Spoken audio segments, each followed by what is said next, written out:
I'm Sam Lee. I'm a singer and performer and writer, and do a lot of work in the environmental movement as well. Hello! We're all musicians from FolkActive, and we're here to ask you some questions. How did you get into folk music? I sort of grew up with folk music. As a kid, off camping in the summer, I spent lots of weeks sitting around the campfire at night singing songs, some of which were folk songs, and so I grew up with this communal singing and being outdoors, and that's really where I started my journey. Did you start with folk music or did you start with classical music? Oh, I've had no classical music training, so I've only ever learned folk music. How long did it take until you became a full-time professional musician?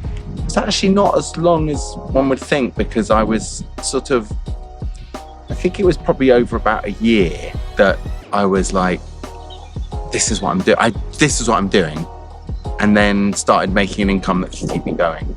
So I wasn't performing always, I was just working in music, took admin jobs and that sort of thing. It's very different in different areas. In the folk music world, there were lots of kind of jobs here and there, and I got all sorts of unusual things, and I was, singing at weddings for, 100 quid here, or I joined a ceilidh band, and then I was also putting concerts on, so I started promoting gigs, and I was at a time where there was lots of emerging folk music energy and buzz, so I sort of made the opportunities happen by being around and being available. How do you find concert venues to play in? I get a lot of people ask me to come and do gigs here and there. I have an agent who does the approaching venues and that sort of thing. So I don't do that work myself anymore. I haven't done it for some years, which I'm very grateful, because it's a lot of admin. And I know how much hard work it is. And I always say, if you're looking for gigs, it's really worthwhile looking at artists that you really appreciate and looking to see where they're playing. Artists of around the same sort of level or a bit bigger, to see if you can try and get into those venues. What happens when a band member goes on holiday? We had that situation where our piano player, who I've never played without, couldn't do it because of a work commitment that he does every year. So we had to find another band member, and we had to teach them all the music and teach them piano parts, and it's the piano leads the band. It was not easy, but we found someone wonderful, and he learned everything, and he worked really hard, and it was perfect, just fitted so well. How do you find a band to play with? Well, I think it's so much about finding the personalities that you work with well, that you have good. I think it's so important that you're not just looking for a guitar player. It's about personality. The dynamic in a band is so important. So I think that's something to really pay attention to. Who do you feel comfortable with and can go through the rigors of touring together with? What was your favourite track to record? There's a song that we're doing at the moment which is really interesting. It's become the kind of hit of the album. It's called Meeting Is a Pleasant Place, and it's the one that, just is so, if everything about the set and the album is about this song.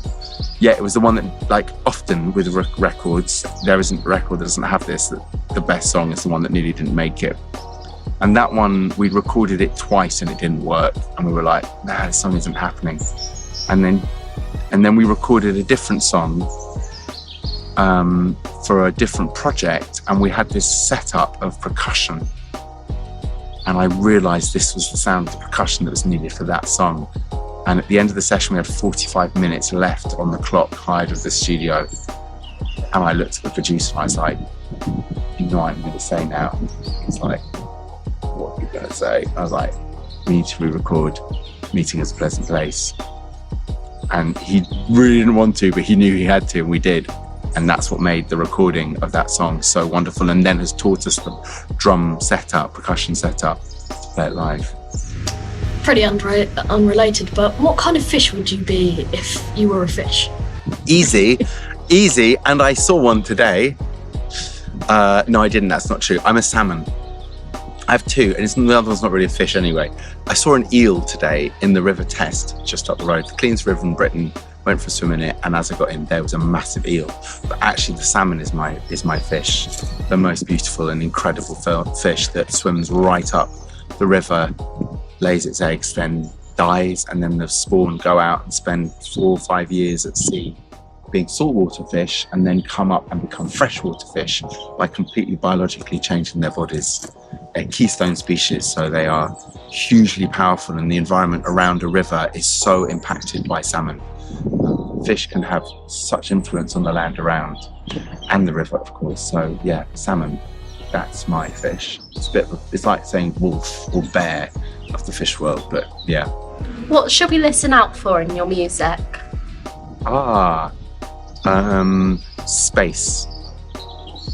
Where there's space in the music, of how I've chosen to not put sounds or give room within the words, within the phrasing. What advice would you give to young folk musicians? Listen to everything that isn't folk as well. Don't just fill your ears up with folk music.